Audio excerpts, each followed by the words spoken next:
বাবা যার সাথে আমার বিয়ে দিয়েছেন সেই লোকটা নাকি আমার চেয়ে 21 বছরের বড়। আগের ঘরের বুবাচ্চা সবই আছে।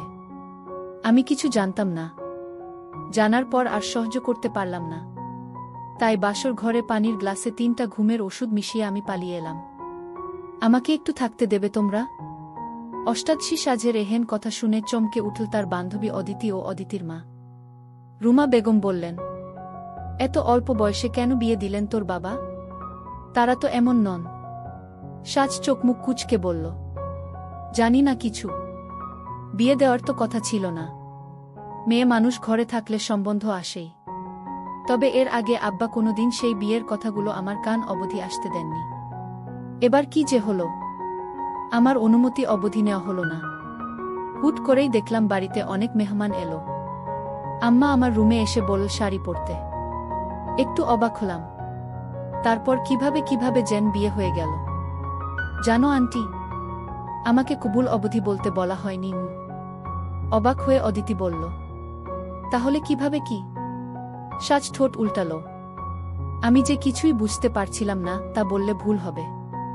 আমার যে বিয়ে হতে যাচ্ছে বুঝেছি, কিন্তু হুট করেই হওয়ায় কেমন থম মেরে বসেছিলাম।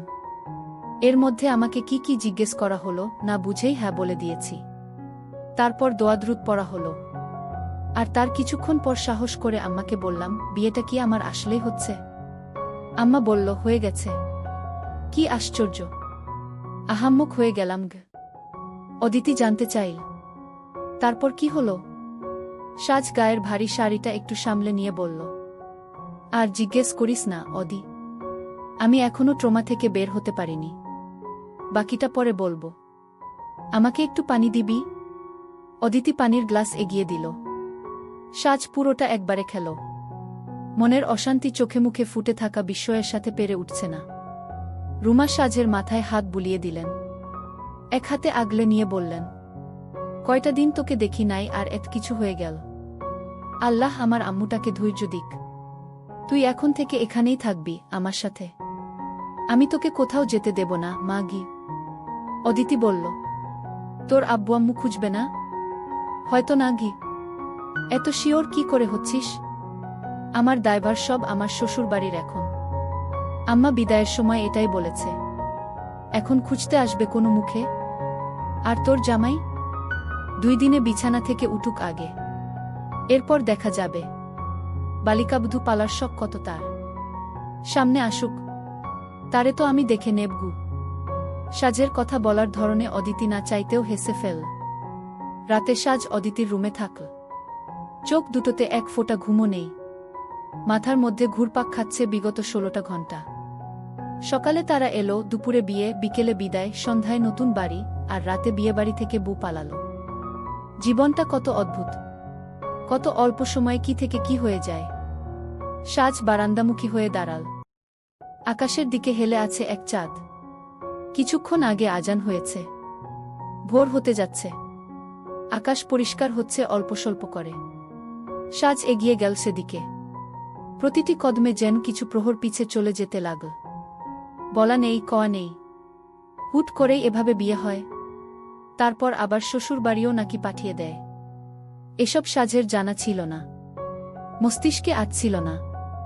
এর মধ্যে সে মার কাছে জানতে চাইল, সে কি সংসার জীবনটা মানিয়ে নেওয়ার মতো বড় আসলেই হয়েছে? কিভাবে পারবে? মা তাকে অনেক বুঝ দিল। আর সেই বুঝটাতে এক পর্যায়ে সে শ্বশুর বাড়ি যাওয়ার জন্য তৈরিও হয়ে গেল। বুকের ভেতর বুনতে লাগল কিছু নতুন ধরনের স্বপ্ন।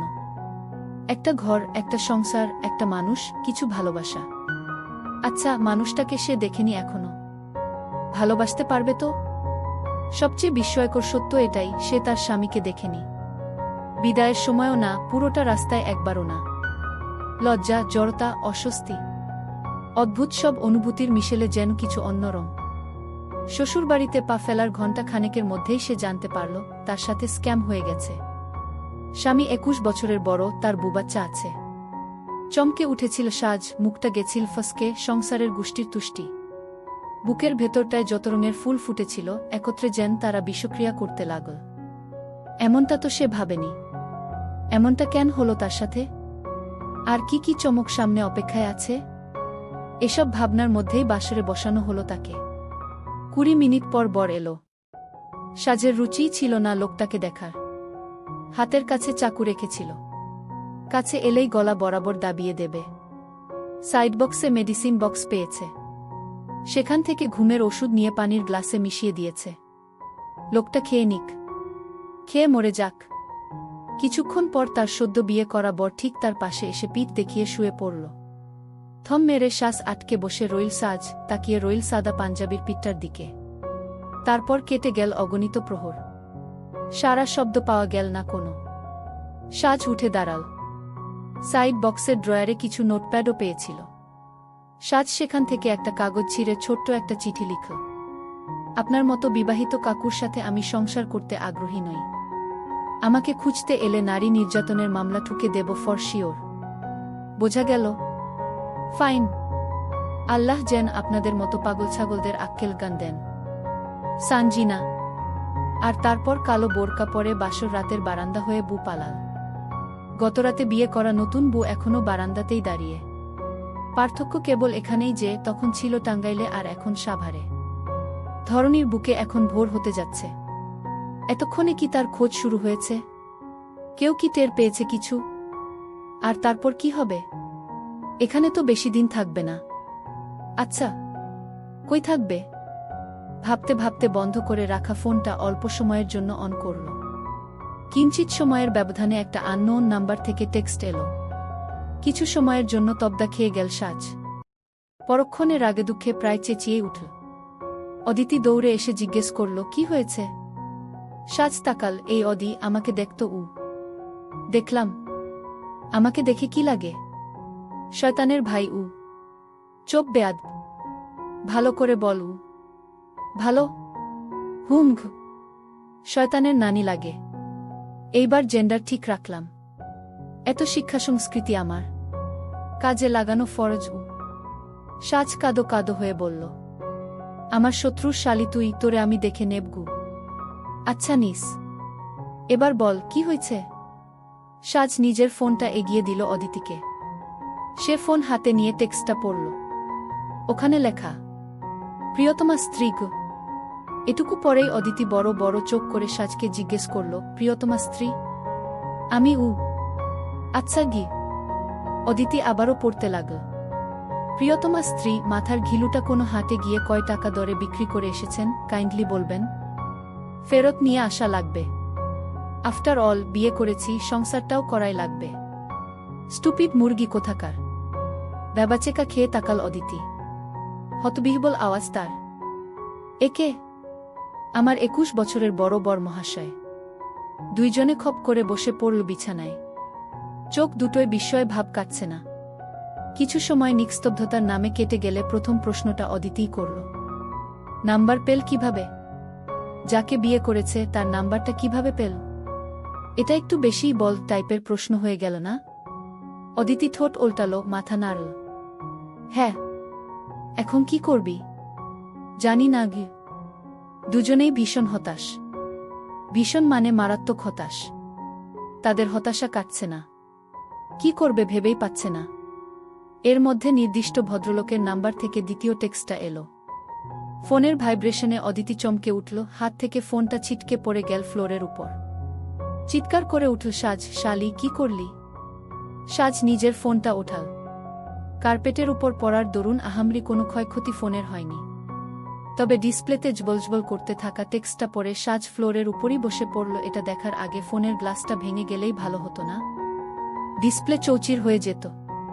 আর না হয় তার কাজল কালো হরিণী চোখ দুটো কোনো এক বাঘ এসে গিলে খেয়ে ফেলত। দুটোর যে কোনো একটা হলেই তো পারত। তবে এখন এটা দেখা লাগতো না। কি দেখা লাগতো না? এই টেক্সটটা ছাড়া আর কি? সাহেবের দ্বিতীয় টেক্সটটা ঠিক এরকম ছিল। ফ্রিডম চাই। দিলাম। আগামী 1 বছর নিজের লাইফটাকে যেভাবে উপভোগ করার করে নাও। কেউ আটকাবে না। কোনো সমস্যায় পড়বে না। আর তারপর তোমার লাইফের উপর থেকে তোমার সম্পূর্ণ অধিকার কেড়ে নেওয়া হবে। তোমার একচ্ছত্র নিয়ন্ত্রণ আমার হবে গ। প্রথমবার পরে চরম পর্যায়ের হতাশ হলেও দ্বিতীয়বার সে আবারও পড়ল। আর তারপর কোচকানো কপাল শিথিল হল। ঠোঁটের কোণে এসে আটল এক স্মিত হাসি। শেষোক্ত কথাগুলো খুব একটা আমলে আর নীল না সাজ। একটা বছর তো পেয়েছে। এই এক বছরে ঠিকই কোনো না কোনো কিছু ম্যানেজ করে নেবে। যেই বাড়ি থেকে একবার সে বেরিয়ে এসেছে সেই বাড়িতে সে দ্বিতীয়বার পা রাখবে না। রাখবে না, রাখবে না, রাখবে না, কখনো না। 2 দিন আগের সাজের থেকে বর্তমানের সাজ সম্পূর্ণ পৃথক দুই মানবী এখন। বাবা মা ভাইয়া ছাড়া যেই মেয়েটা দুগ্ধমও ফেলতে পারত না, 2 দিন ধরে তার সাথে তাদের কোনো যোগাযোগই নেই। 2 দিনের আগে অকারণেই সাজ মাকে কু আম্মা ভাল্লাগে না ঘি বলে ডাকত, ভাইয়ার পিছে পিছে ঘুরত। অথচ এখন সময় কতটা পাল্টেছে। আচ্ছা, তার ভাইয়া কি একটাবারও পারত না তাকে কল করতে? মা বাবা, তাকে কি একটুও মনে পড়ছে না কারো? দীর্ঘশ্বাসেরা বুকটাকে ভারী করে তুলছে। নিঃশ্বাস থেমে থেমে পড়ছে। আনমনা হয়ে বারান্দার দরজার সামনে দাঁড়িয়ে রইল সে। পরনে অদিতির একটা 3 পিস। অদিতির বাড়ি আজ আনন্দোল্লাসে পরিপূর্ণ। ধাবির রেজাল্ট দিয়েছে আজ। ভালো একটা পজিশন নিয়ে সাজ আর অদিতি দুজনেই পাশ করেছে। আচ্ছা, সবকিছু ঠিক থাকলে সাজও নিশ্চয়ই অনেক খুশি থাকত। পুরো এলাকায় তার বাবা আর ভাই মিলে মিষ্টি বিলাত। অথচ কিছুই যেন হচ্ছে না। মনে শান্তি নেই। অদিতি পেছন থেকে এসে সাজের গায়ে গা লাগিয়ে দাঁড়াল। কাঁধে মাথা রেখে বলল, খুব মন খারাপ?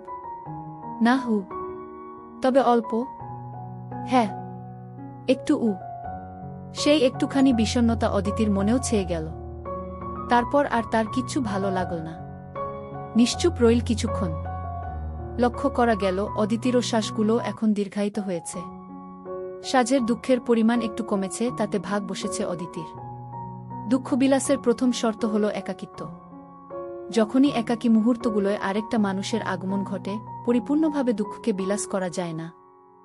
সম্ভবত পৃথিবীর সবচেয়ে বড় সুখ সঙ্গসুখ, সবচেয়ে বড় লোভ সঙ্গলোভ, সবচেয়ে বড় দোষ সঙ্গদোষ। সাজ চোখ বন্ধ করে মনে মনে কিছু বিড়বিড় করল। আর তারপর অদিতিকে বলল, জীবন উপভোগ করার জন্য সবচেয়ে বড় সুযোগ আল্লাহ আমাকে দিয়ে দিয়েছেন। আমার তো খুশি হওয়া উচিত। উৎফুল্ল হল অদিতি। হ্যাঁ, এটাই বোঝাতে চাইছিলাম গে। সরু চোখে তাকাল সাজ। বোঝাতে চেয়েছিলি? তুই তো একটা শব্দ করিসনি গে। তোর শোকে একটু নীরবতা পালন করতেছিলাম তো, তাই মনে মনে বলছি। তুই না শুনতে পেলে এটা তোর দোষ। তোর মন অপরিষ্কার গু।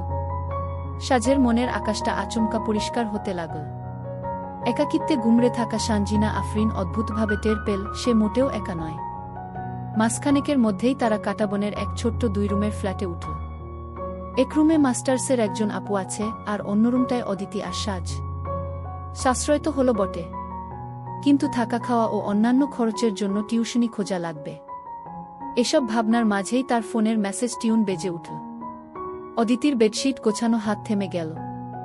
টেবিলের সাইডে বেজে ওঠা সাজের ফোনের দিকে একবার তাকাল, তারপর পিছে ফিরে তাকাল সাজের দিকে। মেয়েটা ফ্লোরে চিত হয়ে শুয়ে আছে, তাকিয়ে আছে সিলিংয়ের দিকে। অদিতির তাকিয়ে থাকাটা সাজের ষষ্ঠ ইন্দ্রিয় টের পাওয়ার সাথে সাথে সে চোখ ঘুরিয়ে তাকাল। দুইজনের চোখাচোখি হল। চোখের ইশারায় অদিতি জিজ্ঞেস করল, সে?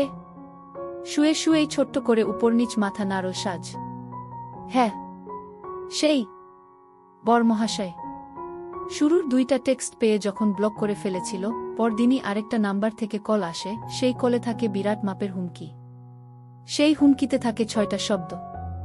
শব্দ 6টা হল, ব্লক করলে বাড়িতে এনে বেঁধে রাখব। তারপর আর সাজ সাহস পায়নি ব্লক করার। স্বভাবতই ভীতু ও পরনির্ভরশীল ধরনের মেয়ে সাজ। তার সাথে কি যে হচ্ছে এটাই তো বোঝা যাচ্ছে না। তার নাকি বিয়ে হয়ে গেছে। কি অদ্ভুত কথা, কি সত্য কথা, কি অনস্বীকার্য সত্য কথা। সত্য যতই অস্বীকার করা হোক না কেন, তা তো আর মিথ্যে হয়ে যায় না। সাজের অন্তরাত্মাও বোধ করি সে কথা মেনে নিয়েছে। আর তাই লোকটার বিশেষ পরোয়া করছে না, সেই সাথে বেপরোয়া ভঙ্গিমায় ব্লকও করতে পারছে না। এভাবেই চালিয়ে নীল তার বিবাহিত ব্যাচেলর লাইফের প্রথম 1.5 মাস। অদিতি ফোনটা তুলে সাজকে দিয়ে নিজের কাজে মনোযোগী হয়ে উঠল। অতিষ্ঠ ভঙ্গিমায় সাজ বলল, এইটা ফ্রিডম? এটাকে কোনো অ্যাঙ্গেল থেকে ফ্রিডম বলে বোঝা আমাকে। অদিতি কাঁধ উঁচিয়ে বলল, যারটা তারই জিগাগু। ধুর। সাজ ফোন হাতে নিল। লোকটা তাকে রেগুলার টেক্সট দেয় না, মাঝে মধ্যে দেয়। সপ্তাহে 1টা অথবা 2টা। আর সেই 2-1টাতেও কিছু গোনা শব্দ থাকে মাত্র। আচ্ছা, লোকটার কি কথা বলতে কষ্ট হয়, নাকি ট্যাক্স বসানো আছে প্রতিটা শব্দে? হাঁপ ছাড়ল। হাপিত্যেশ ছাড়ল না। নোটিফিকেশন থেকে দেখে নীল টেক্সটটা। আমার লিগ্যাল ওয়াইফ, শুনুন, আপনার ছোট বড় সকল দায়িত্ব আমার উপর বর্তায়। নিজের হক বুঝে নিতে শিখুন গু। আর তারপরই দেখতে পেল বিকাশ থেকে আসা টেক্সট। রিসিভড মানি 30,000 টাকা। সাজ তরিতে উঠে বসল। প্রচণ্ড চমকে গেলে মনটা তার বেখাপ্পা হয়ে যায়। মুখটা শত্রুতা ও শব্দগুলো বেইমানি করে বসে। সে রিপ্লাই করল, আমাকে টাকার গরম দেখাচ্ছেন অমুক্তমুখ। হোয়াটেভার সাহেব, আপনি টাকা না দিলে না খেয়ে মরে যাব আমি। এ বেটা, আমাকে সুগার বেবি পেয়েছেন? আমার মোটেও ড্যাডি ইস্যু নেই। আপনি এই টাকাগুলো আপনার বুবাচ্চার পিছে ঢালেন গিয়ে। জানতো? সাজ বুক ভরে শ্বাস ছাড়ল। তারপর আবার নিজের পাঠানো টেক্সটটা পড়ল। বেশি বেশি বলে ফেলেছে নাকি? না, ঠিকই আছে। এমন লোককে এসবি বলা উচিত। এরা এরকম কথারই জাত। ওপাশ থেকে কিছুক্ষণ পর রিপ্লাই এলো, নির্বোধ। আর কিছু না, কেবল এটুকুই। এরপর আরও 5 মিনিট সাজ গোল গোল চোখে ফোনের দিকে তাকিয়ে রইল। নাম্বারটা সেভ করেছে কি মিস্টার ড্যাডিকু দিয়ে। কিছুটা মজার ছলেই করেছে অবশ্য। সে যাক। জনাবের মাপা কথায় অভ্যস্ত সাজ এটুকু বুঝতে পারল, ওপাশ থেকে আর কোনো টেক্সট এখন আসবে না। এরপর সাজ নিজেই লিখল, আপনার মনে হয় আমি এখান থেকে 1 পয়সাও খরচ করব? অলরেডি 10 টাকা করে ফেলেছ। 2 দফায় সেন্ড মানি করতে আমার 5 টাকা করে চার্জ কেটেছে গি। সাজের কথা বন্ধ হয়ে গেল। সে অযথা তর্ক চালিয়ে যাওয়ার প্রয়াসে পুনরায় লিখল, আমি 10 টাকা এক্সট্রা ফেরত পাঠাব। ওয়েট, তাই নাকি? হ্যাঁ, তাই। জনাবের আর রিপ্লাই এলো না। সাজ উঠে বসল। আর ঠিক তখন কোনো এক অদৃশ্য চড় এসে সজোরে তার গালে লাগল। রাজধানীতে টাকা নিশ্চয়ই গাছে ধরে, না হয় উড়ে উড়ে এসে পায়ের নিচে পড়ে যায়। এরকমটা হয় বলেই তো সে শক্ত গলায় বলতে পারল টাকা ফেরত পাঠাবে। আহারে, সাজের শ্যামমুখখানি কেমন মলিন হয়ে উঠল। চোখ দুটো সরু ও ঠোঁট উল্টে বসে রইল। যেভাবেই হোক, যে করেই হোক, যার সাথেই হোক আর যে পরিস্থিতিতেই হোক না কেন, বিয়েটা হয়ে তো গেছেই। হিসেবমতো জনাবের টাকায় তার পূর্ণ অধিকার রয়েছে। আগামী 1 বছর অবধি থাকবে। আর নিজের হক আদায়ে আলস্য দেখানো মানে নির্বুদ্ধিতা। প্রকাশ্যে হোক কিংবা অস্বীকার যেই হোক না কেন, সাজ যে ধীরে ধীরে এই সম্পর্কের জালে জড়িয়ে যেতে আগ্রহ দেখাচ্ছে, তা বোধ করি সে এখনও বুঝে উঠতে পারেনি। রুম গোছানো শেষে যখন রেস্ট নিচ্ছিল, দরজায় করাঘাতের শব্দে সচকিত হল তারা। অদিতি উঠে গিয়ে দরজা খুল। ওপাশে দাঁড়িয়ে আছে মিষ্টি হাসির পূর্বিকা। বয়সে 5 বছরের সিনিয়র, অথচ স্বভাবে কি ভীষণ মিশুক। পূর্বিকা ওদের বলল, আমি রান্না করেছি, রাতে আমার এখানে খাবে তোমরা। আসো। সাজ মিহি হেসে আন্তরিকতার সাথে বলল, এসবের কি প্রয়োজন ছিল আপু? ছিল। বাচ্চা মানুষ তোমরা, বুঝবে না। সাজ আর অদিতি পূর্বিকার সাথেই বেরোল। ডাইনিং রুমটা বেশ পরিপাটিভাবে সাজানো। খাবার সময় পূর্বিকা বলল, তোমাদের ওই রুমটাতে আগে আমার ফ্রেন্ড থাকত। ওর বিয়ে হয়ে গেল কিছু মাস আগে। এখন তো আর আমার সাথে থাকতে পারবে না। একা ছিলাম খুব। দিন দিন ডিপ্রেসড হয়ে যাচ্ছিলাম। তাই ভাবলাম ভাড়া দেই। জুনিয়র 2-1 মেয়ে পেলে একটু সঙ্গ পেয়ে যেতাম আর কি। সেক্ষেত্রে তোমরা আমায় লোভী বলতে পারো। I won't mind. সাজ সঙ্গে সঙ্গে বলল, না না আপু, তা কেন মনে করব? আপনি কিন্তু অনেক সুইট, তাই না? আমার বয়ফ্রেন্ডও তাই বলে গু। পূর্বিকা স্বাভাবিকভাবে এ কথা বলে গ্লাসে পানি ঢালতে লাগল। ক্রমান্বয়ে বিষম খেল সাজ ও অদিতি, কাশ যেন থামার নামই নেই। পূর্বিকা পানির গ্লাস এগিয়ে দিল। বাচ্চা মেয়ে দুটো লজ্জা পেয়েছে বোধ হয়। তাদেরকে আরও একটু লজ্জা দিতে বলে উঠল, তোমাদের বয়ফ্রেন্ড আছে? অদিতি মানুষ হিসেবে ভালো মন্দের মিশেলে হলেও বন্ধু হিসেবে বড় চমৎকার কিসিমের। নিজে কোনো দিক দিয়ে পিছিয়ে রয়েছে, সেটা তাকে দুঃখবোধ করাবে না। তার বান্ধবী ছক্কা মেরে উল্টে ফেলে দিয়েছে, সে তাতেই খুশি, সে তাই বলে বেড়াবে। আর তাই সে উল্লাসে বলে উঠল, আপু, সাজ তো বিবাহ করে ফেলেছে গি। অবাক হল না পূর্বিকা? বিয়ে করে ফেলেছে, ভালো কাজ করেছে। আমাদেরও উচিত বিয়ে করে ফেলা। আমি আজই আমার বয়ফ্রেন্ডকে বলব আমি বিয়ে করতে চাই। তুমিও তাই বলবে অদিতি গো? অদিতি বড় বেজার হয়ে বলল, আমার তো বয়ফ্রেন্ডও নাই আপু গু। কষ্ট পেও না, তুমিও না হয় আমার বয়ফ্রেন্ডকে বলোগ। না না আপু, আপনারটা বড় ভাই লাগে, ওনাকে কেমনে বলি? এর চেয়ে সাজের জামাইকে বলবো, ওর সাথে আমার একটা ভাগাভাগির সম্পর্ক আছে কি। ঠিক আছে, এটাও ভালোই হয়। আচ্ছা, ধরনের কি দ্বিধা হচ্ছে না? কিংবা যদি ভূ দুখণ্ডে ভাগ হয়ে যেত? সাজ তখন তার লজ্জাসহ সেখানে লুকিয়ে পড়ত। আপাতত তা করতে পারছে না বলে খাবারের টেবিলে মাথা ঠেকিয়ে বসে আছে। তার কাছে সে কাউকে দেখতে পারছে না, মানে কেউ তাকে দেখতে পাচ্ছে না। সুতরাং লজ্জাবোধ, তুমি একটু লজ্জা করো, একটু দূরে গিয়ে মরো। 15 মিনিটের খাওয়ায় 45 মিনিট ধরে লজ্জা পেতে সাজ আর না পেরে সেখান থেকে উঠে পড়ল। গাল দুটো ব্যথায় টানটান করছে, নজর হয়ে আছে বিক্ষিপ্ত। সাজ রুমে এসে প্রথম যেটা নোটিস করল সেটা হলো স্বামীর টেক্সট। তিনি লিখেছেন, ডিনার ডন। সাজ থেমে থেমে শ্বাস ফেল। লজ্জাশরম কাটাবনের এই 8ম তলার ফ্ল্যাটের দক্ষিণমুখী জানালা দিয়ে আত্মহত্যা করে মরল। আর তারপর সে রিপ্লাই দিল, মেলা টাকা দিয়েছেন সাহেব, খাওয়ার জন্যই তো। না খেয়ে পারি? খাচ্ছি আর গিলছি আর খাচ্ছি। সারারাতে খাওয়া থামাব না। দোয়া করবেন আমার জন্য, আমি যেন সকালেও আপনাকে রিপ্লাই দিতে পারি। খাচ্ছি গু। সারাদিনের যথেষ্ট ধকল গেছে তার। বিছানায় গা এলিয়ে দিতেই ঘুম চলে এলো। আর তারপর সব শান্তি, সব আধার। অথচ আধারিয়াকে লোকে নাকি দুঃখের সাথে তুলনা করে। কি অদ্ভুত দর্শন! তার ঘুম ভাঙল ভীষণ মধ্যরাতে। সে অভ্যস্ত হাতে ফোন খুঁজল। পাশে অদিতি ঘুমিয়ে রয়েছে। সে সময় দেখল 4:38 বাজে। না না, 36 বাজে তো। আর তারপর দেখতে পেল তার টেক্সটের বিপরীতে জনাবের জবাব, তুমি খাও, পৃথিবী যতদিন টিকে আছে ততদিন খাবার আছে, তুমি নিশ্চিত থেকো গু। সাজ মনে মনে বিড়বিড় করল, শালার বিবাহিত ব্যাচেলর লাইফ আমার। আর তারপর আবার ঘুমিয়ে গেল। পরদিন সাজ আর অদিতি নীলক্ষেত এসেছে। বইয়ের জগতে প্রবেশ করেই অদিতি কই যে হারিয়ে গেল, তাকে আর খুঁজে পাওয়া গেল না। বিশেষ খোঁজ যে সাজ নিয়েছে এমনটাও না। সাজ ঘুরে বেড়াচ্ছে আনমনে, হাতে বিশাল বড় এক ফর্দ। সেই ফর্দে সিরিয়ালি লেখা আছে প্রথম সেমিস্টারের প্রয়োজনীয় বইয়ের নাম। আপাতত এগুলোই কেনা লাগবে। বর মহাশয় থেকে প্রাপ্ত হক চেয়ের 5,000 টাকা সে উঠিয়ে নিয়েছে। আর প্রথম খরচটা গেছে সিএনজিতে বেশ বড় মাপের এক আছলা বাঁশ খেয়ে। কাটাবন থেকে নীলক্ষেত ভাড়া চাইল 150 টাকা।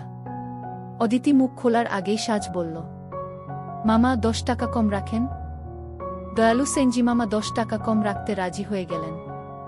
বড় উচ্ছ্বাসে, বড় আনন্দে তারা সিএনজিতে চেপে বসল। তারপর সাজ ফোন বের করল। বইয়ের লিস্ট গোছাতে গোছাতে অদিতিকে বলল, শোনো, রাতে কি রান্না করে খাব নাকি বাইরে থেকে খেয়ে যাব? অদিতির যেন উত্তর আগে থেকেই ভেবে রাখা ছিল। 2 দিন ধরে তো বাইরেই খাচ্ছি, বাজারটা করা দরকার। ঠিক আছে, বই কেনা শেষে গ্রোসারি শপে যাবগু। আর এটুকু কথার মধ্যেই দয়াবান, নিষ্ঠাবান সেনজিমামা হাওয়াই জাহাজ থামিয়ে বলে উঠলেন, এসে গেছি, নামেন গু। 7 মিনিটেরও তো পথ না। ভাড়া এ তো পুরোই স্ক্যাম হয়ে গেল সাজের সাথে। অদিতি এক দফায় তর্কবিতর্ক করতে যাওয়ার মুড বানিয়ে মুখ খুলে ফেলেছিল প্রায়। সাজ ওকে থামিয়ে ভাড়া দিয়ে দিল। এ অবশ্য নতুন না। বিবাহে যেই স্ক্যামটা হয়েছে তার সাথে সে তুলনায় খুব বেশি চমকানোর মতো কিছু না। অবশেষে সাজ মাথা নত করে ফেলে আর অতিষ্ঠ ভঙ্গিমায় একবার কাঁধ উঁচু করে। ছ্যাহ লাইফ, ছ্যাহ সেনজি ভাড়া, ছ্যাহ বর, ছ্যাহ 21। সাজ কাঙ্ক্ষিত বইটা পেতেই দোকানদারের দিকে এগিয়ে বলল, এটার দাম কত? দোকানদারের মাথাটাকে সাজের মাছির সাথে তুলনা করার স্বাদ জাগল। মাছির চোখ দুটো রাউন্ড শেপের হয়। তারা প্রকৃতিকে প্যানোরামিক ভিউতে দেখতে পারে বলেই পিছে না ঘুরেই থাপ্পড় পড়ার আগেই উড়ে নাগালের বাইরে গিয়ে গান গাইতে সক্ষমতা রাখে। আর তাই হয়তো দোকানি একবার তাকিয়ে 1 সেকেন্ডও সময় না নিয়ে চোখ সরিয়ে অন্য কাস্টমারের দিকে মন দিল। বড় অবহেলার সাথে বলল, 450 টাকা। সাজ এবার আর বোকামি করবে না। সিএনজি ভাড়া 10 টাকা কম বলেছিল, এবার 50 টাকা কম বলবে। খুব করে বলতেই যাচ্ছিল, মুখটা খুল কেবল। আর তখনই তার পাশে দাঁড়ানো ভদ্রলোকটা বলে উঠল, এটা 220 টাকা, এর বেশি দিলে বোকা হবেন গু। সাজের নিঃশ্বাস গলার কাছে এসে আটকে গেল, হৃৎপিণ্ডটা হয়ে উঠল বেপরোয়া। আওয়াজটা কেমন চেনা নয় কি? মনের ভেতর যে দ্বিধার ঢেউ খেলছে তা দ্বিতার তীরে এসে থামার সুযোগ পেল না। সাজ আর চোখে তাকাল পাশে। হালকা নীল রঙের শার্ট, অফ হোয়াইট রঙের প্যান্টের সাথে ইন করে পরা এক অতিমাত্রিক সুদর্শন, স্মার্ট লোক। বয়সের হিসেবে এলে 30-এর দ্বারেই যেন দাঁড়িয়ে সে। চোখ দুটো শক্ত, গলার স্বর শান্ত। সাজের বেহায়া নজর বেশ কয়েকটা মুহূর্ত ওখানে আটকে রইল। লোকটা এর মধ্যে দরদাম করে বই কিনে সাজকে বলল, পে করুন। বাতাসের সাই সাই শব্দ, এত লোকের কোলাহল, যান্ত্রিক গাড়ির হর্ন কিংবা থমকানো মনের বেলাল্লাপনা নাকি কি ঠিক জানা নেই সাজের। সে কেন যেন লোকটার কথা শুনতে পারল না, তাই প্রশ্ন করে উঠল, জি, 220 টাকা। বই কিনবেন না? পয়সা নেই। পরপর 3টা বাক্য ঊর্ধ্বক্রমে যেন অপমান সিঁড়ি বেয়ে উপরে উঠছে। পয়সা নেই মানে? কি বলে লোকটা? গত পরশুই তো তার স্বামী তাকে হক আদায়ের মনোভাবের সাথে 30,000 টাকায় এবং 10 টাকা সেন্ট মানি চার্জের খোটাও দিয়েছে। সে আবার গরিব হয় কি করে? মুহূর্তে সাজের মেজাজ খেপে গেল। ফুঁসে উঠে বলল, আশ্চর্য লোক! আপনাকে কি আমি বলেছি আগ বাড়িয়ে আমার হেল্প করতে? বলিনি নিশ্চয়ই। কথা বলতে আসছেন কেন? রাস্তায় মেয়ে দেখলেই ছুকছুকানো স্বভাব, তাই না? অবিশ্বাস্য চোখে 2 সেকেন্ড তাকিয়ে রইল লোকটা। চোখের গ্লাসটা ঠিক করে নিয়ে এদিক ওদিক তাকাল। আর তারপর সাজকে যেন ভুলেও দেখেনি এমন এক ভান করে উল্টো রাস্তা ধরে চলে গেল। সাজ ঠোঁট ওল্টাল। মনের বিষণ্ণতা নাকি বুকের অস্থিরতা ঠিক বুঝতে পারছে না সাজ। তার আর কিছু ভালো লাগল না। বইয়ের টাকা দিয়ে অন্য দোকানে চলে গেল। তার সব বই কেনা শেষ, অদ্বিতীয় নাগালের কাছে চলে এসেছে। রিকশায় দরদাম করে এবার সে 30 টাকায় বাসায় এসছে। তবু অন্তরটা কেমন খচখচ করছে তার। লোকটাকে ওভাবে না বললেও চলত। আচ্ছা, বলেছে তো বলেছে। লোকটাও তার সাথে পাল্টা জবাবে কিছুক্ষণ তর্ক চালিয়ে যেত। তবেই না মনে শান্তি পেত সাজ। তা না করে কি করল? ইগনোর। সাজের অস্তিত্বকে অনস্তিত্বসূচক চিহ্ন লাগিয়ে চলে গেল ওখান থেকে। এইখানে এসেই তো তার ফিমেল ইগো দ্রিম দ্রিম শব্দে রেগে আগুন। অবশেষে সাজ নিজের ফোন হাতে তুলল। রাগ, তেজ, ঝাঁজ, জেদ যা আছে সব মেটানোর জন্য তো লিগ্যালি এক ব্যাটাকে পেয়ে গেছে। আপাতত এই সই। সাজ টেক্সট করল না, কল করল সোজা। ওধারে রিসিভ হলো কল। প্রথমেই এলো সালাম। সাজ সালামের জবাব দিয়ে বলল, কই আছেন? জনাবের কণ্ঠস্বর অত্যাধিক শীতল, বহমান নদীর মতো প্রশান্ত। আর যে কথা সাজ মোটেও মানতে চাইছে না সেটা হলো আফিমের মতো নেশাক্ত গলার স্বর। সে বলল, কোনো সমস্যা? সাজ বড় করে একটা দম টেনে নিয়ে বলা শুরু করল, সমস্যা? সমস্যার গোডাউন। যেই দুনিয়াতে পুরুষ মানুষ থাকবে সেই দুনিয়াতে মহিলাদের সমস্যা হবে না, এ কথা ভাবলেন কেমনে? ভাবতে কষ্ট হয়নি? Are you okay? কিছু হয়েছে? আপনারে আমার মনে ধরা বাদে দুনিয়ার সব অসাধ্য সাধন হয়েছে। কাঁচা বাজারের দাম কমেছে। ডিমের দাম হালিতে 40 টাকা। মানা যায়? জনাবের থমকানো আওয়াজ, না। কল পাওয়া মাত্র ভদ্রলোক চেয়ার ছেড়ে উঠে দাঁড়িয়েছিল। ক্রমাগত পায়চারির সাথেও কি শান্ত স্বরে কথা বলে যাচ্ছে তার প্রিয়তমা স্ত্রীর সাথে। এ মুহূর্তে তার কপালে 2টো আঙ্গুল চলমান। সে ধীরস্বরে শুধাল, ম্যাডামের মেজাজের এদেশা কেন? আমার দিন আর দুনিয়ার কোনো কিছু ঠিকঠাক রাখছেন আপনি? ভাল্লাগে? একটা বিড়াল এসে মিয়াও করলেও আমার মনে হয় আপনার সাথে আমার বিয়ে না হলে ওই হতচ্ছাড়িটা মিয়াও বলতো না আগে। নতমুখী হয়ে হাসল সে। সে হাসির রেশ কলের এপাশে রণচণ্ডী রূপ ধারণ করা সাজ অবধি পৌঁছাল না। বরঞ্চ মেয়েটা চেতে গেল। কি আশ্চর্য! কথা বলছেন না কেন? আমারে কি ভাবছেন আপনি? কি? আপনার সাথে কথা বলার জন্য পড়ে থাকি। এখনো চুপ আছে? কথা কানে যায় না? Go on madam, I'm all ears. একটু স্ন্যাকি, হালকা ঠাট্টা মিশ্রিত স্বল্পভাষী লোকটার অত্যাধিক শীতল আওয়াজ। সাজ থমকে গেল। নিথর আওয়াজে বলল, আপনি আপনার নাম কি? ফিজকে একগা জ্বালানো হাসির সাথে কটাক্ষবাণে মারতে উদ্যত ভদ্রলোক বলে উঠল। সিরিয়াসলি? 6.5 সপ্তাহ পর? তাই বলে সবসময় এভাবে কথা বলবে? এভাবে? একটা কথার কি সোজা উত্তর আশা করা যায় না? বিয়ে পড়ানোর সময় বা সাইন করার সময় অবশ্য নামটা শুনেছিল, দেখেছিল।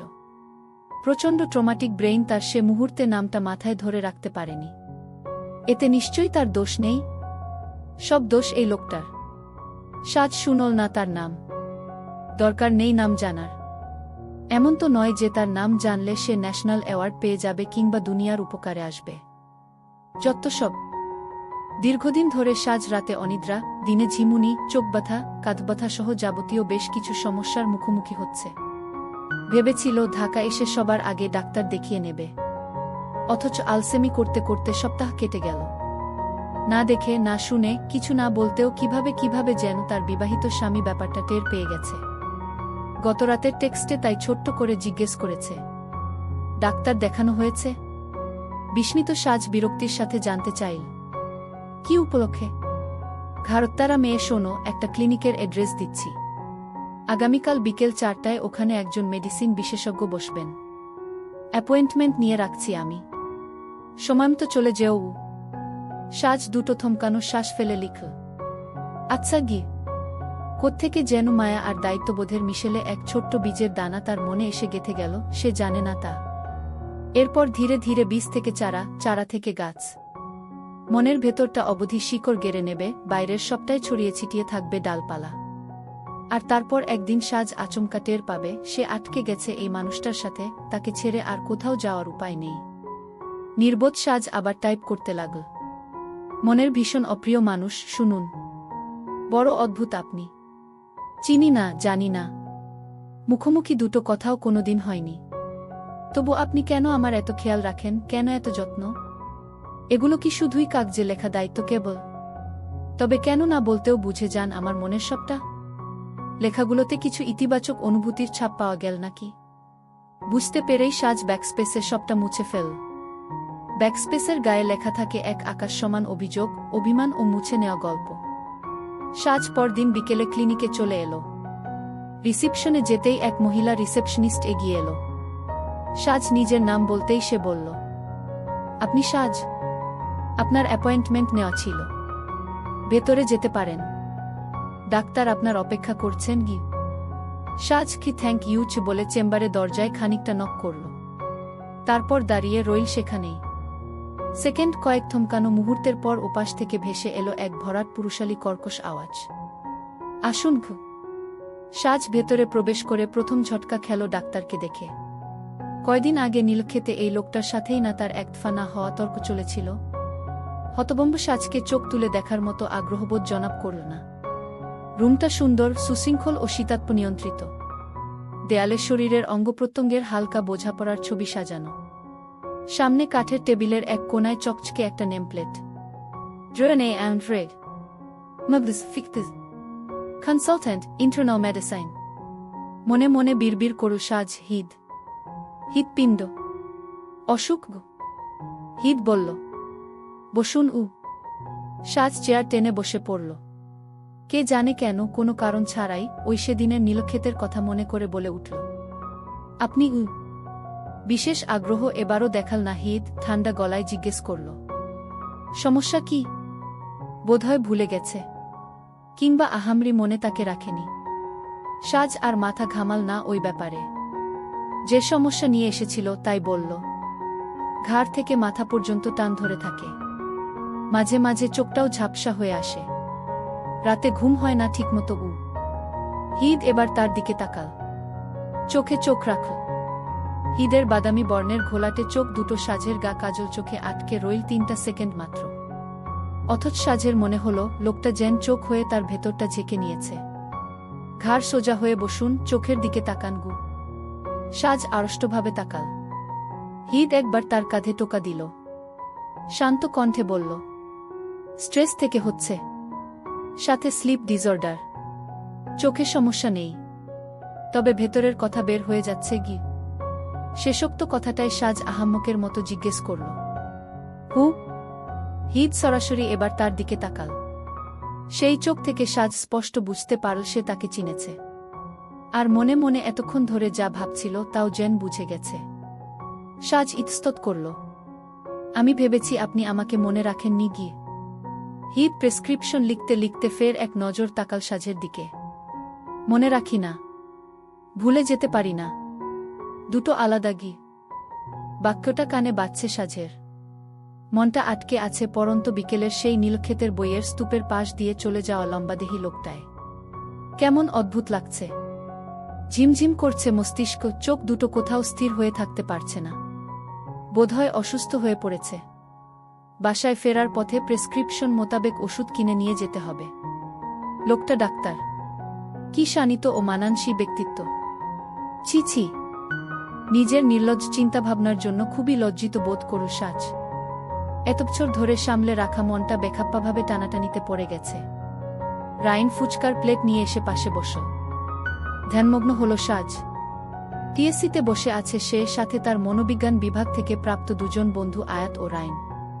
তাকে বারবার অন্যমনস্ক হয়ে যেতে দেখে আয়াত কপাট রাগ দেখিয়ে বলল, এ ভাই, তোর সমস্যা কি? খুলে বলবি আমাদের, নয়তো সলভ করব কিভাবে? সাজ সমস্যা খুলে বলতে পারে না। মলিন চোখে তাকায় ওদের দিকে। স্বামী নামক লোকটার সাথে সে যোগাযোগ বন্ধ করতে পারছে না, নাকি মন চাইছেও না, এই ব্যাপারটা মোটেও পরিষ্কার নয় সাজের কাছে। দ্বিধাদ্বিতার দ্বন্দ্বে পিষ্ট সাজ। এত খারাপ লাগছে, এত অস্থির হয়ে আছে। রাইন বলল, সাজ, তোমার যে কোনো সমস্যা হলে তুমি আমাদের জানাতে পারো গো। সাজ জোরপূর্বক এক হাসির সাথে বলল, আমার কাছে সবচেয়ে বেশি সমস্যা এই মুহূর্তে আমি নিজে। খারাপ লাগছে তাই। রাইন আর আয়াতকে সাজ সবটা বলেছে ইতোমধ্যে। এরপর এ কথা শুনে ওদেরও মন খারাপ হয়ে গেল। মন খারাপ ব্যাপারটা পরিষ্কার পানিতে এক ফোঁটা রঙের মতো। পড়তে দেরি, চারপাশে ছড়িয়ে পড়তে তার সময় লাগে না। হসপিটাল থেকে বাসায় ফিরে হিদ ফ্রেশ হয়ে বারান্দায় গিয়ে বসল। সন্ধ্যের পরবর্তী মুহূর্ত। পুরো বাসার লাইট নেভানো। একটা ছাইরঙা বিড়াল লেজ নাড়তে নাড়তে দৌড়ে গিয়ে হিদের পা ঘেঁষে বসে পড়ল। হিদ চমৎকার হাসল। বিড়ালছানাটাকে কোলে নিয়ে গায়ে আলতোভাবে হাত বুলিয়ে দিতে লাগল। আদরে আহ্লাদে নুইয়ে কোলের মধ্যে মিশে গেল ইভ। হিদের পোষা বিড়াল। ইভ অর্থ সন্ধ্যা। 1.5 মাস বয়সে যখন ইভকে হিদ এনেছিল, মেয়েটা তখন একটু বেশি রু ও মুডি ছিল। এমন নাম যেন তার সাথেই যায়। ইভের গায়ের উষ্ণতায় হিদের সকল ক্লান্তি মুছে যায়। তার আর নিজেকে নিঃসঙ্গ লাগে না। একটা অদ্ভুত ও বিস্ময়কর লুকোনো সত্য মনে পড়তেই শান্ত চোখে তাকায় হিদ। চোখের কোণায় কুঁচকে থাকে হাসি। সম্মুখে ভেসে ওঠে বিয়ের দিনটা। হিদের মা আফিফা বেগম ও সুমিতা বেগম স্কুলের সময়কার বান্ধবী। বয়স বাড়লেও তাদের বন্ধুত্বটা থেকে যায়, গা হতে লাগে দিনকে দিন। মায়েদের বন্ধুত্বের মাঝ দিয়ে কিভাবে যেন সুমিতা আন্টির ছেলে অর্ণবের সাথেও হিদের বন্ধুত্ব হয়ে গেল। অর্ণব এরপর নিজের বাড়ির চেয়ে হিদের বাড়িতে থাকতে আনন্দ পেতে লাগল। সময় কাটতে লাগল। হিদের তখন 12 বছর বয়স। সুমিতা আন্টির বাড়িতে একটা ছোট্ট পুতুলের জন্ম হল। হিদ ও অর্ণব বিস্ময় নিয়ে বাচ্চাটাকে দেখতে লাগে। তাদের উচ্ছ্বাস আবেগ কোনোটাই প্রকাশ পায় না। কেবল দুচোখে ঠিকরে বেরোতে লাগে মুগ্ধতা। বাচ্চাটার নাম রাখা হল সাজ, অর্থাৎ সন্ধ্যা। অনিন্দ সুন্দর সন্ধ্যা। 3-4টে বছর এভাবেই কেটে গেল। কথিত আছে, সময় ও স্রোতকে আটকে রাখা যায় না। সময় বহমান নদীর মতো এগিয়ে যায়, আর স্রোত যেন জীবন। জীবনের পরবর্তী ধাপ অনুসরণ করে মাধ্যমিকের পরপরই হিদ আর অর্ণব দুজনেই ঢাকা শিফট হয়ে গেল। যাওয়ার আগে আফিফা বেগম ভালোমতো হিদের মাথায় গেঁথে দিল, বাবু, তোর জন্য আমি এক লক্ষ্মী মেয়েকে দেখে রেখেছি। ভুলেও অন্য কোনো মেয়ের দিকে তাকাবি না গি। হিদ মায়ের কথা শুনেছে। পড়তে গিয়েছে, পড়াশোনার মধ্যেই আটকে থেকেছে। ওখানে কলেজের পড়াশোনা, নিজেদের নতুন জীবন, সব মানিয়ে গুছিয়ে চলার মধ্যে দিয়ে আর ছোট্ট সাজের কাছে হিদের ফেরা হলো না। তারপর মাঝে দিয়ে কেটে গেল এতগুলো বছর। সাজকন্যার তখন সর্বাঙ্গে কৈশোরের ছোঁয়া, যৌবনের ছলনা। মেয়েটাও যেন ঘরকুনো ভীষণ। বাইরের মানুষদের সাথে মিশতে পছন্দ করে না। বাড়িতে মানুষ এলে ঘর থেকে তো বেরি হয় না। যেই বিষয়টাতে সে নেই, সেই বিষয়টাতে আর আগ্রহ পায় না। দিনদুনিয়া থেকে সম্পূর্ণ পৃথক মেয়েটা কল্পনায় ভেসে বেড়ায় সারাটা সময়। এই যে এত ভালোবাসে অর্ণব তার বোনকে, সেই অর্ণবের সাথেও সাজ স্বাভাবিক না, মিশুক না। বছর দুয়েক আগে ঈদের ছুটিতে যখন হিদ বাড়িতে এসেছিল, সন্ধ্যায় চা খেতে খেতে আফিফা বেগম বলে ওঠেন, আব্বা, তোর বউ তো ঘরে আনার মতো বয়স হয়ে গেছে প্রায়। অপেক্ষা আর ভালো লাগে না গি। মায়ের ছেলেমানুষিতে হিদ না হেসে পারে না, তাই না কি?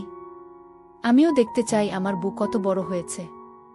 আফিফা বেগম এতগুলো বছরে এই প্রথম হিদকে সাজের ছবি দেখায়। সর্ষি শ্যামকন্যা, গায়ে লাল শাড়ি, নীল ব্লাউজের সাথে আটপৌরে করে পরা, ছাদের রেলিংয়ে হেলান দিয়ে দাঁড়িয়ে তাকিয়ে আছে মাথা বাঁকিয়ে ক্যামেরার দিকে। মুখে হাসি নেই, তবে চোখ দুটোতে কি যেন আছে। সর্বাঙ্গে উপচে পড়ছে স্বাভিমান, সদ্য প্রস্ফুটিত ফুলের সুঘ্রাণ। হিদ তার গোটা পুরুষ যেই মেয়েটার হেফাজতে রেখেছে, সেই মেয়েটাকে প্রথমবারের মতো দেখতে পেয়ে বুকের ভেতরটায় অদ্ভুত কিছু অনুভব করল। বুকেতে অসুখ, অনুভবে সুখ। একই জ্বালা। সেই জ্বালা আরও বাড়িয়ে দিতেই মা বলে উঠল, সাজ। ছোটবেলার সেই প্রিয় পুতুলটার নাম অর্ণবের মুখে প্রায় সেই নামটা শুনতে পায় হিদ, তবে দেখতে আগ্রহ করেনি কখনো। অর্ণবও বাইরের কোনো পুরুষকে নিজের বোন দেখিয়ে বেড়ায়নি, সে যতই প্রাণের চেয়েও প্রিয় বন্ধু হোক না কেন। আর তাই হয়তো হিদ বিস্ময়ের চূড়ান্তে। আমাদের সাজ। হিদ বরাবরই কথাবার্তা মেপে বুঝে বলে থাকে, তবে এখন চেনা পরিচয়ের বেশ বাইরের এক মেয়েকে কিভাবে যে কি আমাদের বলে বিশেষায়িত করল, সে বুঝতে পারল না। ঠোঁট চেপে হাসল আফিফা। হ্যাঁ গু। হিদ ছবিটার দিকে তাকিয়ে থেকে বলল, ও তো অনেক বাচ্চা, আমার চেয়ে 12 বছরের ছোট না? এখন মাত্র 16 গু। তো তাতে কি হয়েছে? তোমার বাবা আমার চেয়ে 17 বছরের বড়, তাই কি বিয়ে করিনি? সংসার হয়নি? সুখে নেই? আমি তা বলছি না গি। আফিফা বেগম চোখ মুখ কুঁচকে ফেল। বললেই বা কি? তোমার কথা যেন আমি খুব শুনব। আচ্ছা, আন্টি আঙ্কেল জানেন? কে? সুমিতা আর ভাইয়া? হুগ। হ্যাঁ, সেই এক যুগ আগেই তাদের কাছে সাজকে চেয়ে রেখেছি গু। তারা রাজি? হ্যাঁ। রাজি না হওয়ার প্রসঙ্গই ওঠে না। আমার অমন সোনার টুকরো ছেলে গু। এ কথা বলে আফিফা বেগম হিদের থুতনিতে নিজের হাতের আঙ্গুল ছুঁয়ে এনে চুমু খেল। হিদ মাথা নেড়ে বলল, আমার কল যে পানি করা বন্ধুটা জানে না? আমরা বড়দের মধ্যেই রেখেছি এসব কথাগুলো। আর তোমার বৌমা? এখনো না। আমার তো ওকে দেখলেই সব বলে দিতে ইচ্ছে করে। মাঝে মধ্যে তো মুখ ফসকে বলেও ফেলি, তোকে আমি আমার বাবুর বউ বানাব। শুনে হাসে খালি, পাত্তাই দেয় না মেয়েটা। হিদ হেসে ফেলে। সদ্য মেট্রিক পাশ করা মেয়েটা কলেজ পার করে নিক, আগেই বিয়ের ভূত চাপিও না ঘি।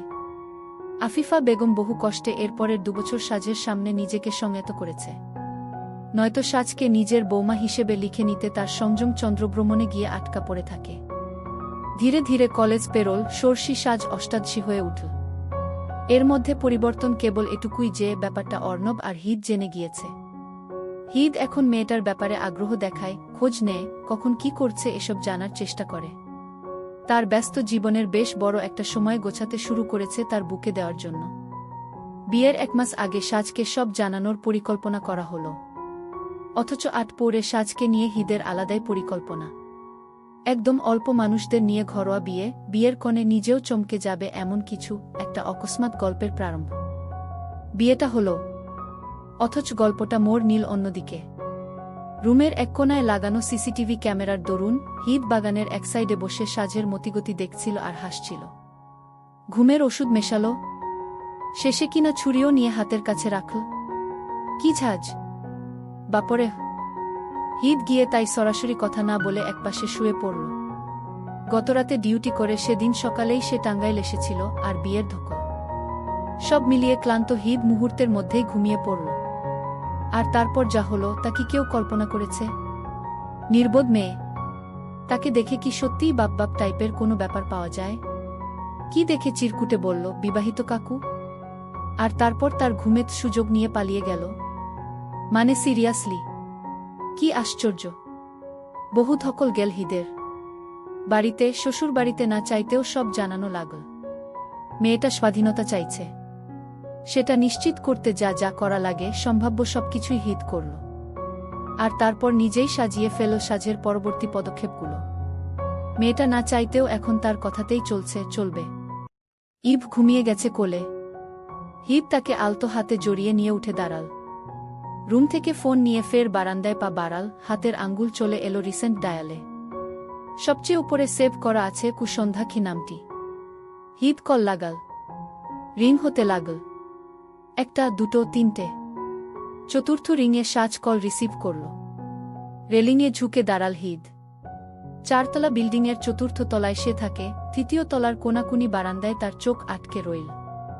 সেকেন্ডের মধ্যে সেখানে কিছু কৌতূহলী কদম এগিয়ে এলো। চঞ্চল নারী শরীরটাও রেলিং ছুঁয়ে দাঁড়াল। বাতাসে ভেসে আসছে বারান্দার টবে লাগানো বেলি ফুলের ঘ্রাণ। অগ্নিকন্যা বড় বড় শ্বাস ফেলে কাটকাট গলায় বলে উঠল, অসহির, কল দিয়েছেন কেন? কি সমস্যা? রাতে খেয়েছেন? নৈশব্দে হাসতে লাগল হিদ। মেয়েটা স্থির নেই, ক্রমাগত ফুঁসছে, অশান্ত পায়ে হেঁটে বেড়াচ্ছে পুরো বারান্দা জুড়ে। হিদের চোখ সেখানে আবদ্ধ, কণ্ঠ ধীর ও কর্কশ। খাইনি গি? থমকাল সাজ, পা থেমে গেল এক জায়গায়, নিচু স্বরে শুধাল, খাননি? কেন খাননি? কি আশ্চর্য! আপনার বউ কই? খেতে দেয়নি? বউ এমন দায়িত্বজ্ঞানহীন হলে জামাই আরেকটা বিয়ে কেন করবে না? ঠিকই আছে গি। বউ? আপনার তুমি কি? ও, আমিও তো বউ, কিন্তু আমি 2 নাম্বারটা। 1 নাম্বারে যে আছে। এই একটা সত্যি কথা বলুন তো। কি? সাজ বড় করে শ্বাস ফেল। অকস্মাৎ মনটা কেমন হু হু করে কেঁদে উঠল। বিস্মিত হল সে, চমকে গেল। গলার এখানটায় দলা পাকিয়ে রয়েছে কান্নারা। বারবার মাথায় ঘুরপাক খেতে থাকা অগোছালো শব্দগুলো বড় বেইমানি করে প্রকাশ্যে চলে এলো। আপনি কেন আমাকে বিয়ে করলেন? একটা মেয়ের বিয়ে নিয়ে কত স্বপ্ন থাকে। আমি একটা নর্মাল লাইফ চেয়েছিলাম। সবটা জুড়ে আমার হাজব্যান্ডকে ভালোবাসো বলে আজ অবধি প্রেমের সম্পর্কেও জড়াইনি। বুঝতে পারছেন? সাজের অগোছালো শব্দগুচ্ছ হিদের মনটা অশান্ত করে তুলল। বাহ্যিকতার বড় শীতল অনুভূতি বিশিষ্ট হিদের আওয়াজ অব্যাকুল, ধীর। পারছি। সাজ ঘুরে দাঁড়াল। রেলিংয়ে ঠেকল কোমর। মাথা একটু পেছনের দিকে ঝুঁকিয়ে নিল। বন্ধরত চোখ তার। হিদ এই মুখটার দিকে তাকিয়ে রইল। বড় অপরাজিত মুখাবয়ব মেয়েটার। সে স্মিত হাসল। পারছেন না? পারলে এরকমটা করতেন না গি? কি করেছি? আকাশে কৃষ্ণপক্ষের চাঁদ। ধীরে ধীরে সরু হবে, শানিত হবে। এমনই শানিত এক হাসি সাজের ঠোঁটে এঁটে গেল। সে চোখ খুল। হিদ সরে গেল দুকদম পিছিয়ে। সাজ চাঁদের দিকে স্থির তাকিয়ে কিছু ফিসফিসানো স্পষ্ট শব্দে বলে উঠল, কি করেননি? আমার এত শখ, এত স্বপ্ন সব 3 কবুলে ভেঙে দিলেন গু। হিদ সাজের ভুল ভাঙাল না। সময়কে সময় দিল আর নিজের সাথে নিজে করে নীল এক অদ্ভুত ওয়াদা। আচমকা হাওয়া বদলের সাথে প্রকৃতি এক ঝুম বৃষ্টি নামাল। ইভের ঘুম ভেঙে গেল। সে হিদের কোল থেকে নেমে আড়মোড়া ভেঙে রুমের ভেতর চলে গেল। সাজের মনের বিষণ্ণতা ও সকল তৎপরতা কখন যে বর্ষণে ধুয়ে গেল। কখন যে মন খারাপে রাখি মন ভালো হয়ে গেল। সাজ টের পেল না। বৃষ্টি তার সমগ্র মুখ ছুঁয়ে গেল। সে ঠিক হয়ে দাঁড়াল। রেলিংয়ে এক হাত রেখে অন্য হাত সামনে বাড়িয়ে দিল। উপর থেকে হিদও নিজের হাত এগিয়ে দিল। বৃষ্টির জল তাদের হাত ছুঁয়ে যাচ্ছে, গায়ে মেখে যাচ্ছে। সদ্য করা ওয়াদাটা হিদ পুনরায় বিড়বিড় করে উঠল। প্রিয়তমা স্ত্রী আমার, তোমার ছোট বড় সকল স্বপ্ন পূরণের দায়িত্ব নিলাম। তোমার ঠোঁটের স্থায়ী হাসির দায়িত্ব নিলাম। হাওলাদার ভিলা আজ ভীষণ থমথমে। বাড়ির কর্তা আরিফ সাহেব সংবাদপত্র হাতে বসার ঘরে বসে রয়েছেন। ছোট হাওলাদার সাহেব বৃষ্টি গায়ে মেখে বাড়িতে প্রবেশ করল এইমাত্র। রান্নাঘর থেকে সুমিতা বেগম সব গতিবিধি লক্ষ্য করছেন। অর্ণবকে নিজের রুমের দিকে যেতে দেখে তিনি দ্রুত হাতে চুলার আঁচ বন্ধ করে দিলেন। তটস্থ পাতার রুমের দিকে চলমান হল। অর্ণব ফ্রেশ হয়ে রুমে এসে নিজের মাকে বসে থাকতে দেখে নিজ থেকেই বলল, ভালো আছে কি? তবু মায়ের মন এক কথায় নিশ্চয়ই শান্ত হবে না। চোখ দুটো কেমন ছলছল করে উঠল তার। গাল বেয়ে জল গড়িয়ে পড়ল না। শ্রান্ত গলায় শুধালেন, পড়াশোনা কেমন চলছে? চলছে আম্মা গু। কোনো সমস্যা হচ্ছে না তো? না আম্মা, ওরা সবাই খেয়াল রাখছে। হৃদও দেখছে। চিন্তা করো না গে। চিন্তা করব না। সুমিতা বেগম তাকিয়ে রইল অর্ণবের দিকে। চোখ বেয়ে গড়িয়ে পড়া অশ্রুতে বিচলিত হল অর্ণব। এগিয়ে এলো সে। হাঁটু মুড়ে মায়ের সামনে বসল। চোখের পানি মুছে দিয়ে বলল, জানোই তো সানজি কেমন। অল্প একটু সময় দাও, সব ঠিক হয়ে যাবে গু। তাছাড়া আর তো কিছু হাতে নেই গু। চোখের আরেক ফোঁটা অশ্রু পড়তেই সুমিতা বেগম নিজেই তা আঁচলের সাহায্যে মুছে নিয়ে দীর্ঘশ্বাস ফেলে উঠে চলে গেলেন। অর্ণব হতাশ চোখে তাকিয়ে রইল। কিছু ভাবল। আর তারপর নিজের ফোন খুঁজতে লাগল। কল লাগাল স্বল্প পরিচিত এক নাম্বারে। ওধারে যেন ফোন হাতে নিয়েই বসেছিল অদিতি। সাজ নিজের রুমে ঘুমিয়ে পড়েছে। অদিতি পূর্বিকা আপুর রুমে বসে আছে। অর্ণবের কল আসতেই বুকের ভেতরটা প্রথমে কেমন ধুক করে ওঠে। হাত কাঁপতে লাগে। পূর্বিকা ওর অবস্থা দেখে না হেসে পারে না। আলগোছে উঠে দাঁড়ায়, হাস্যমুখে বলে, চা খাবে? বানিয়ে আনি? মাথা নাড়ে অদিতি। পূর্বিকা যেতেই কল রিসিভ করে। কাপা কাপা গলায় সালাম দেয়। আসসালামু আলাইকুম অর্ণব ভাইয়া। কি? অর্ণবের গম্ভীর কণ্ঠ। ওয়ালাইকুমুসসালাম। কি অবস্থা? অদিতির শ্বাস আটকে যায় গলাতেই। হাত উঠে আসে বুকে। চাহনি এলোমেলো। চিন্তা ভাবনা অগোছালো। সে অশান্ত আওয়াজে বলে, জি ভালো। সানজি কই? ঘুমাচ্ছে ভাইয়া। গি খেয়েছে রাতে? হ্যাঁ গু। কান্নাকাটি করে? না ভাইয়া। ঘি আচ্ছা গি। আর তারপর সব চুপ, সব শান্ত। কেউ কোনো কথা বলছে না। কোথায় যেন একটা মাছি উড়ে বেড়াচ্ছে, তার শব্দে বিরক্ত বোধ করল অদিতি। কিন্তু সামনের মানুষটার উপস্থিতিতে বিরক্তিভাবটা বেশিক্ষণ টিকতে পারল না। বুক ভরে শ্বাস টানো সে। বড় সাহস সঞ্চয় করে ডাকল, অর্ণব ভাইয়া। হু? তুমি ভালো আছো? শেষ শেষ শেষ। অদিতি মারা পড়ল। এই কঠিন পুরুষটার নরম স্বরে যে তার হৃৎপিণ্ডটা ছিন্নভিন্ন হয়ে গেল। সে শ্বাস নিতে পারল না। ফোন হাত থেকে পড়ে গেল বিছানার একপাশে। সে বালিশে মুখ গুজল। হাসিকান্না মিশেলের এক অদ্ভুত চাপা অনুভূতি। দম যায় যায়। ওধারে অর্ণব ২-৩ বার হ্যালো বলেও অদিতির আর কোনো সাড়া পেল না। এরকম হুটহাট গায়েব হয়ে যাওয়ার পুরনো স্বভাব মেয়েটার আছেই। হিট চেম্বারে বসে রোগী দেখছিল।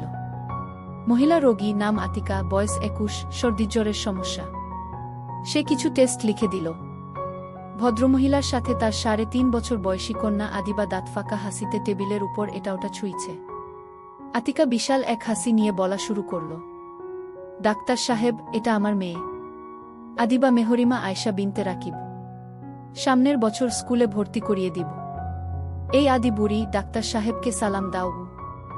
আদিবা সালাম দিল। আসসালামু আলাইকুম বাবা। কোলে থতমত খেয়ে গেল হিদ। বাবা? কি বলে মেয়েটা? মেয়ের মা বোধহয় লজ্জা পেল একটু। আসলে ওর বাবা সাদা শার্ট পরে, তো তাই মেয়ে আমার সাদা শার্ট পরা মানুষ দেখলেই নিজের বাবা ভেবে নেয়। কিছু মনে করবেন না ঘি। হিদ ওপর নিচ মাথা নাড়ল। ইটস ওকে কি? আতিকা মেয়েকে বোঝাল। বাবা এখন ব্যস্ত। বাবা কোলে নিতে পারবে না। তুমি এই কলম দিয়ে খেলো গো। এমন সময় হিদের ফোনে কল এলো। সন্ধ্যা। সন্ধ্যাবতী। মেয়েটা দিন দিন সময় গান ভুলে বসেছে। বলা নেই, নেই, কল দিয়ে বসে। এরপর ভুলভাল বকতে থাকে। ওর কলের পেছনের কোনো শক্ত কারণ থাকে না। যখনই মুড খারাপ থাকে ভংচং বলতে কল দিয়ে বসে। সম্ভবত সাজের কাছে হিদ নিজের ব্যক্তিগত ডায়েরি। যাকে যা খুশি বলা যায়, কষ্ট পাবে কি না ভাবা লাগে না, অনুশোচনা আসে না। হিদ এটুকু উপভোগ করে, আনন্দ পায়। হিদ কল রিসিভ করল। ওপাশ থেকে ক্ষেপে আগুন সাজ ঝাঁঝালো গলায় বলে উঠল, আপনি আপনি একটা জাতা। আপনার জাতা মার্কামারা দেশের গুষ্টি কিলাই। আজকে আপনার মতো দেখতে কিছু লোক এসে আমার পার্স চুরি করে নিয়ে গেছে। মোট ৩৭ টাকা ছিল। ২০ টাকা, ১০ টাকা, ৫ টাকা ও ২ টাকার একটা করে নোট ছিল। পার্স কিনেছিলাম নিউ মার্কেট থেকে ১০০ টাকা দিয়ে। মেজাজটা যে কি খারাপ হয়ে গেছে। শালা চোরের চোর, তোর বউ যেন তোর আরেক চোরাই বন্ধুর সাথে পালিয়ে যায়। উফ, অসহ্য। সব শুনল হিদ। ধীর আওয়াজে বলল, ম্যাডাম শান্ত হন। আপনি ঠিক আছেন? কোথাও লেগেছে? লেগেছে? কোথায় লাগেনি বলেন? মস্তিষ্কে যেন বোম ফেটেছে, টকবগিয়ে ফুটছে। মনটা ব্যাগ আর টাকার শোকে কাঁদছে। হাত পা মারাত্মক বিষ। চোরের পিছে দৌড়াতে দৌড়াতে কারওয়ান বাজার অবধি চলে গেছিলাম। শালারে পাইলামই না গে। আতিকার বাচ্চা আদিবা তখন লাফিয়ে হিদের কোলে আসার জন্য হাত বাড়িয়ে বলল, বাবা বাবা। কোলে কোলে। সারে সর্বনাশ। ওধারে চমকে উঠল সাজ। এ বেটা, তুমি বাচ্চা কোলে নিয়ে আমার সাথে গল্প করতেছ? তোমার বাচ্চার সাথে আইসক্রিম নিয়ে কারাকারি লাগানোর বয়স আমার? বিয়ের পর জামাই নিয়ে আইসক্রিম শেয়ার করার বয়সে তার বাচ্চার সাথে ভাগাভাগি করা লাগবে? এমনই কপাল আমার। হিদ বলল, সেরকম না আসলে তো কি রকম? কি নিজের কানকে অবিশ্বাস করব যে 18টা বছর ধরে আমাকে সঙ্গ দিয়ে গেছে? এমন সময় আতিকা বলে উঠল, একটু কোলে নিন না। কতক্ষণ ধরে বাচ্চাটা যেতে চাইছে। সাজ দ্বিগুণ ক্ষেপে উঠল, ওশালা, তুমি বুকেও কোলে বসিয়ে রাখছ? হিদ এখন কি করবে? পড়ল না মাইনকার চিপায়। এক হাত উঠে এলো কপালে। ফোনটা মিউট করে আতিকাকে বলল, দিলেন আমার বুটাকে খেপিয়ে। টেস্টগুলো করিয়ে আসুন গো। আতিকা জিভে কামড় বসাল, দুঃখিত ডাক্তার সাহেব, আমি বুঝতে পারিনি গিয়ে। আতিকা আদিবাকে নিয়ে চলে গেল। হিদ চেয়ার ছেড়ে উঠে গিয়ে জানালার পাশে দাঁড়াল। ওধারে সাজের রাগ ক্রমান্বয়ে বেড়েই চলেছে। সে কল কেটে দেবে পরিস্থিতি। তবু কেন যেন কাটছে না। হিদ শ্রান্ত গলায় বলল, ম্যাডাম আমাকে একটা কথা বলুন তো। সাজ হাঁটতে হাঁটতে বারান্দা থেকে রুমে চলে এলো। সেখানে অদিতি অস্থিরভাবে হাঁটাহাঁটি করছে। একটু আগেই অর্ণব কল দিয়ে সাজের খোঁজ নিয়েছিল। কঠিন পুরুষটার আওয়াজ শুনলেই অদিতির কেমন বুক জ্বালাপোড়া করে, গলায় আটকে আসে দমটা। তার একটু সান্নিধ্য পাওয়া অদিতির কাছে পরম সৌভাগ্য। আর এখন তো রোজ নিয়ম করে লোকটা তার সাথে কথা বলছে। মাঝে সাঝে তার খোঁজও নিচ্ছে। খুশিতে অদিতি মরে যাবে না তো কি করবে? সাজ অন্যমনস্কতায় রুমে এসে সবার আগে অদিতির সাথে ধাক্কা খেল। কেউ কোনো কথা বলল না। দুইজনই নিজেদের অনুভূতির জ্বালাতনে ব্যস্ত। কাজেই একে অপরকে বিশেষ পাত্তা দিল না। পিঠে একটা থাপ্পড়ের সাথে ক্ষুধুর শালি ই বলে উল্টো রাস্তা ধরল দুইজনই। সাজও ফের বারান্দায় চলে এলো। চটস্টে মেজাজ নিয়ে বলল, এমিয়া, আবার কি? কি শুনতে চান? হিদ বড় করে শ্বাস ফেল। তুমি কোথা থেকে জানলে আমি ম্যারিড? সেই পুরাতন ঘা। জীবনের একমাত্র ব্যথা। তার স্বামীকে আরও একটি নারী খুব যত্নে ভালোবেসেছে। এটুকু ভাবাও যেন দুঃসহ। সাজের পা থেমে গেল। গলার স্বর আটকে এলো। সে সময় নীল। গলার নিচে চলে এলো বাহাত্তা। চাহনি এদিক ওদিক বিক্ষিপ্ত। ভয়াবহ রকমের চোখ জ্বালাপোড়া করতে লাগল তার। মৃদু স্বরে বলল, সত্য হাওয়ায় ভাসে গু। সাজের বড় শীতল জবাব। হিদ দীর্ঘশ্বাস ফেল। একজন স্টাফ তখন দরজায় নক করল। ভেতরে আসার অনুমতি পেলে বয়স 24-এর এক তরুণ চেম্বারে প্রবেশ করল। কফির মগটা টেবিলের উপর রেখে ফের সেখান থেকে চলে গেল। এই সময়টুকু হিদ চুপ রইল। ছেলেটা যেতেই বলে উঠল, আমার কিছু প্রশ্নের উত্তর দেবে? সাজ ছোট্ট করে বলল, বলুন হু।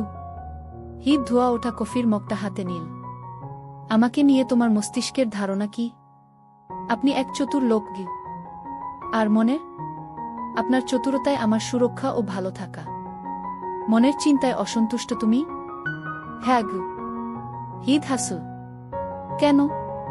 সাজ অন্যমনস্ক হয়ে পড়ল। মন মিথ্যে বলে গু।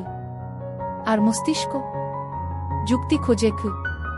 অযৌক্তিক সবকিছুই যে মিথ্যে হবে এটার কোনো মানে আছে? সাজের সবকিছু কেমন এলোমেলো হয়ে যেতে লাগল। সে দুধারে মাথা নাড়ল, তবে মুখে কিছু বলল না। হিদ তা বুঝতে পেরে বলল, আমাকে নিয়ে কিছু ভেবেছ? ভাবতে পারছি না গি। চেষ্টা করেছ? করেছি উ। কি চেষ্টা? ভুলে যাওয়ার, দূরে সরে যাওয়ার উ।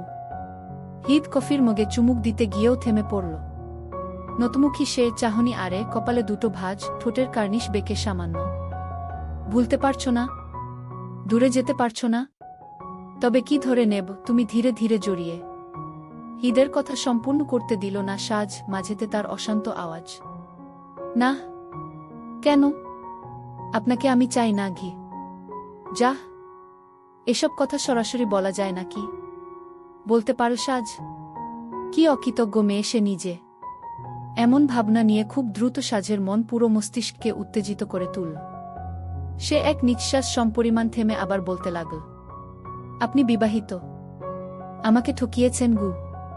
Shit shit shit. আবারও বলে ফেল। সাজ কপালে হাত চাপড়াল, জিভ কাটল।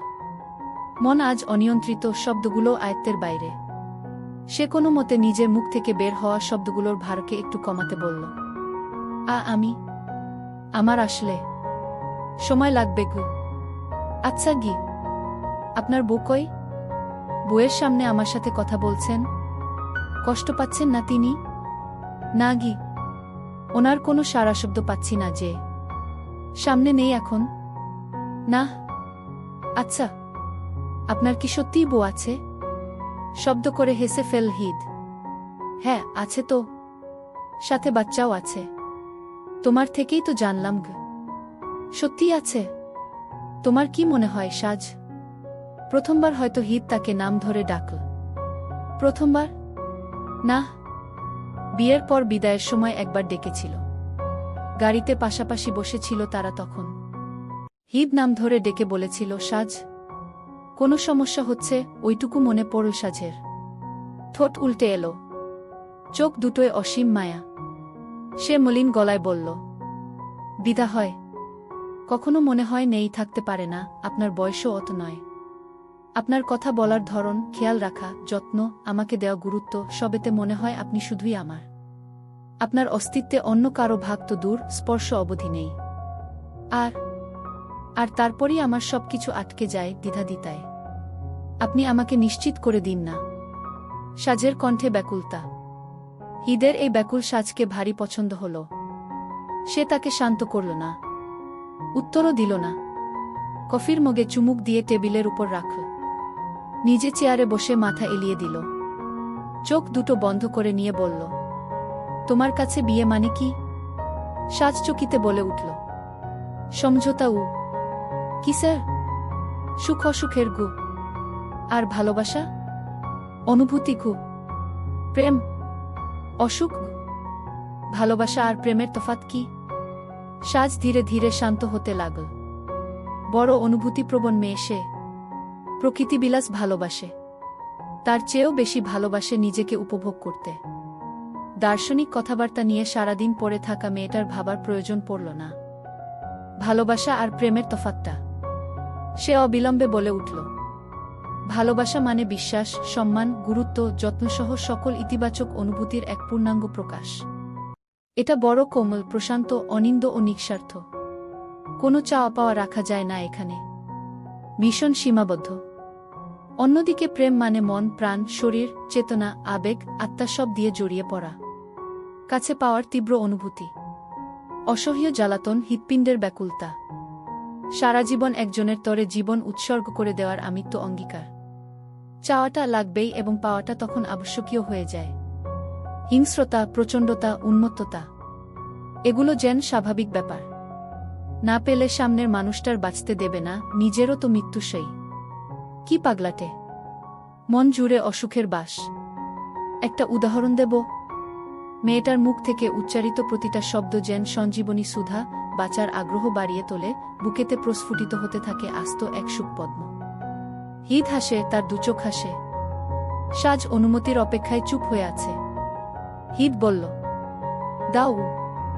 সাজ থামল, বড় করে শ্বাস টানো। চাহনি আধডুবো সূর্যে স্থির রেখে বলল, ভালোবাসা একটা নদী হতে পারে, শান্ত ও স্থির।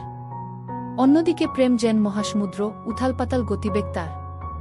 নিজের গভীরতায় গিলে নেয় সবটা গু। হৃদ দুচোখ খুলে ফেল। চেয়ার থেকে মাথা তুলে তাকাল জানালার দিকে। সন্ধে নেমেছে ধরণীতে।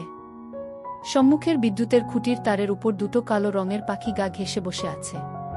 সোনারঙা রোদ। হিদ সেদিকে তাকিয়ে রইল। আনমনে জিজ্ঞেস করে উঠল, কাউকে ভালোবেসেছ কখনো? সাজ থমকে পড়ল। চোখ দুটো সামান্য সরু হল। চাহনি এক পেশে। ঠোঁট চাপা এক হাসিতে বলল, নিজেকে গু। আর প্রেম? অপেক্ষা গু। কার? জানি না গু। তবে? সাজ বারান্দা ঘেঁষে দাঁড়াল। পরনে অলিভ রঙের সুতির জামা। গায়ের ওড়নাটা একপাশে পড়ে আছে। ক্যাম্পাস থেকে ফিরে শাওয়ার নিয়েছে, যার বদৌলতে কোমর ছাড়ানো ভেজা চুলগুলো থেকে এখনো পানি ঝরছে, পিঠের অনেকটাই ভিজে গেছে। দক্ষিণা শীতল দমকা হাওয়া অদ্ভুতভাবে তার গায়ে এসে ছুঁয়ে দিল। প্রকৃতির নির্লজ্জতায় অন্য সময় হয়তো সাজ লজ্জা পেত, এখন পেল না। শব্দ গুছিয়ে বলে উঠল, অপেক্ষাদের পরিসমাপ্তিতে মৃত্যু থাকে, জানেন তো? হুমায়ুন আহমেদ বলেছেন, অপেক্ষা হচ্ছে মানুষের বেঁচে থাকার টনিক। সে আমি যারই অপেক্ষায় থাকি না কেন। হিদ জিজ্ঞেস করল, তোমার কি মনে হয় তুমিও কারো প্রেমে পড়বে? আমি বিবাহিত, আর আপনার মতো বিবাহিত এক বাচ্চার বাপের প্রেমে পড়ার সম্ভাবনা অলমোস্ট শূন্যের কোঠায়, সাহেব। তবে আমার মনে হচ্ছে আমি কঠিনভাবে প্রেমে পড়ব। শান্ত কথাতেও যে তীক্ষ্ণ ঠাট্টার বান থাকে তা হিদ ধরতে পারল। নতমুখী হাসির সাথে বিড়বিড় করল, নির্বোধ বউ আমার। শোনেনি সাজ অবুঝ স্বরে শুধাল। হু? হিদ জিজ্ঞেস করল, সত্য কি? যা ঘটে উ? আর মিথ্যা? বানোয়াট সত্য উ। তবে তোমার হাওয়ায় ভাষা সত্যের মধ্যে কি বানোয়াট সত্য মিশে থাকতে পারে না? কথা ঘুরিয়ে সেই পূর্বের কথায় ফিরে আসা। সাজের খটকা লাগল। অদ্ভুতভাবে বসে পড়ল বারান্দার মেঝেতে। হতবিহ্বল আওয়াজ তার। কি বলতে চাইছেন? যা সত্য উ। স্পষ্ট করে বলুন উ। নিজে খোঁজ লাগাও।